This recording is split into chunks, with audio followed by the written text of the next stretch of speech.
Thanks for joining me for a Bible study today. In Acts chapter 14, Luke documents Paul and Barnabas traveling into the area of Lycaonia and going into the town of Lystra. As they're in the town, there's a man who is there who's unable to walk. He's been unable to walk since birth. And Paul and Barnabas heal the man. They perform a miracle in the plain sight of a lot of people. The pagans there, they react by declaring that the gods had come down in the likeness of men. They proclaim Paul and Barnabas are Jupiter and Mercury. And they begin to gather the people there and to worship, to offer worship to them.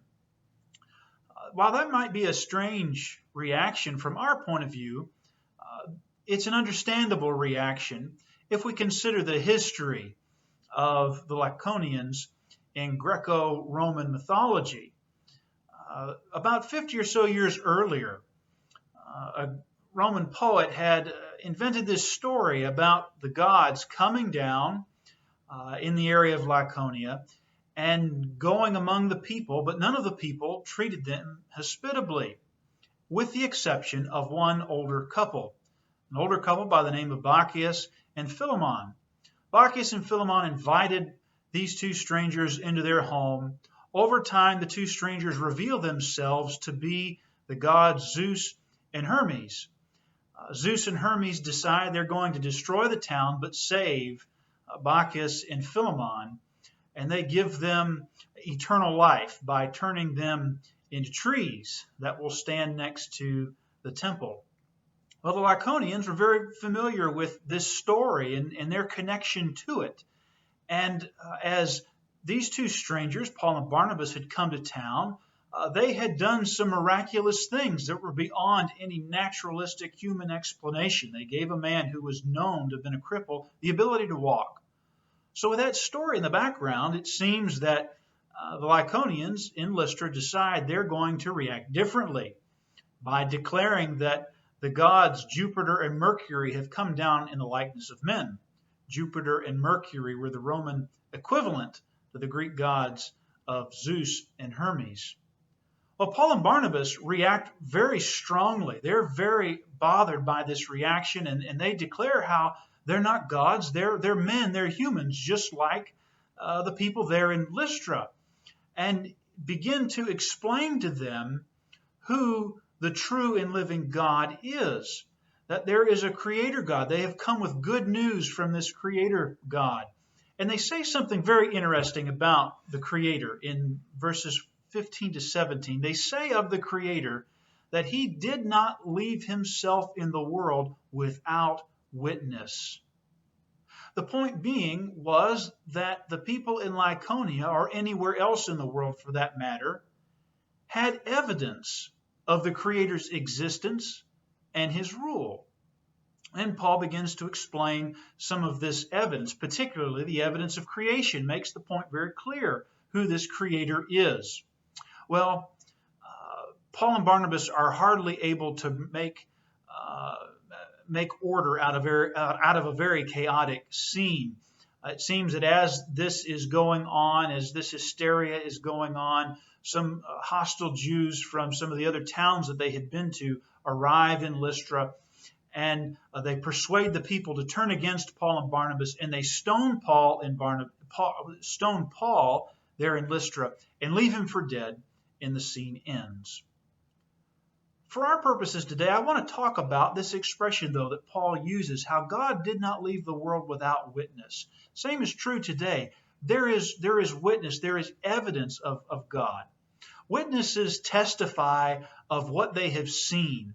Their eyewitness testimony represents evidence that we're to use to draw conclusions about God and about the role that God is to have in our lives. So let's talk about some of this evidence. First of all, as Paul even points out in Acts chapter 14, is the evidence of creation.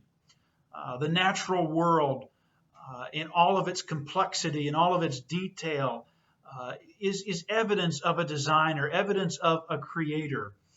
And from what Paul says here and in other places, like in Acts chapter 17, for example, there seems to have been an understanding among even the pagans that there was some creator God who made all of the other gods.